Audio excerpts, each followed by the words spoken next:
nouvel épisode où nous allons nous intéresser à la fin de la Première Guerre mondiale. La première partie sera consacrée à la Russie où nous allons voir que la Première Guerre mondiale provoque une révolution.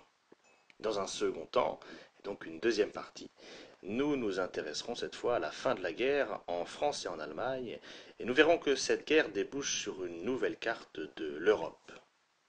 Rappelons d'abord que la Russie est engagée dans la guerre aux côtés de la France et du Royaume-Uni. Il se trouve que les défaites s'enchaînent et que la nourriture vient à manquer. Le peuple russe souffre, un peuple qui souffre naturellement est de plus en plus mécontent. Et dès le début de l'année 1917, ce peuple russe réclame le pain et la paix lors de grandes manifestations.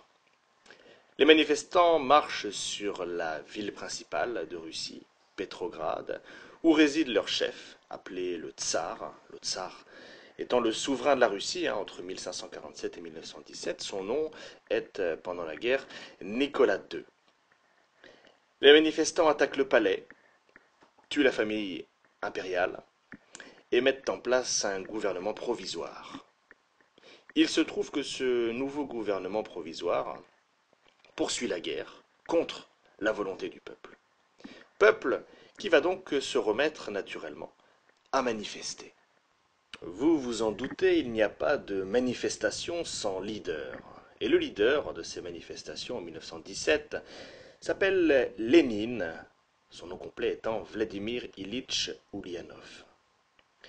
Lénine prend la tête des mécontents qu'on appelle les soviets.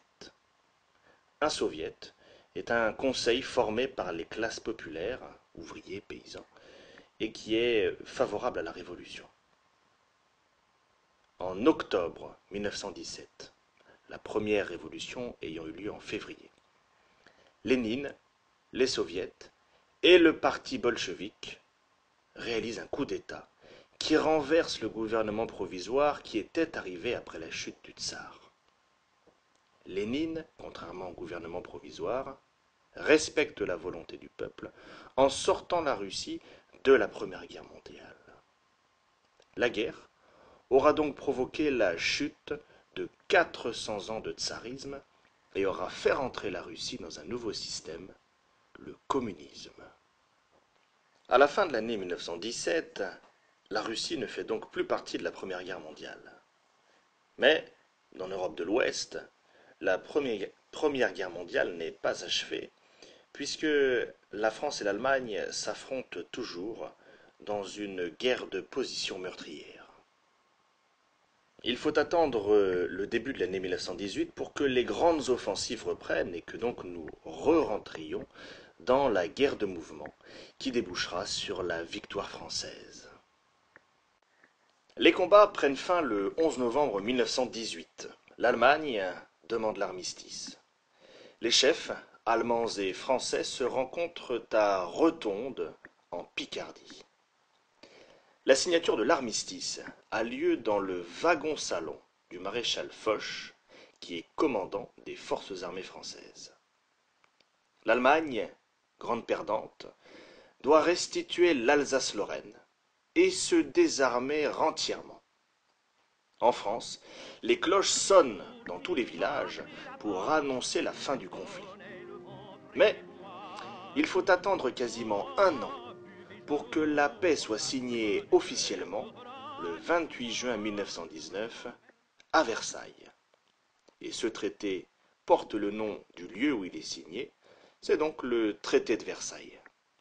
C'est un traité qui est humiliant pour l'Allemagne et qui contribuera fortement à la montée du parti d'Hitler.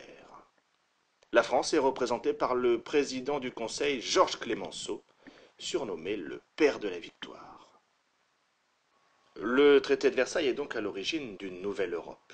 L'Allemagne a perdu une partie de son territoire, on l'a évoqué avec l'Alsace et la Lorraine, et toutes ses colonies sont confisquées.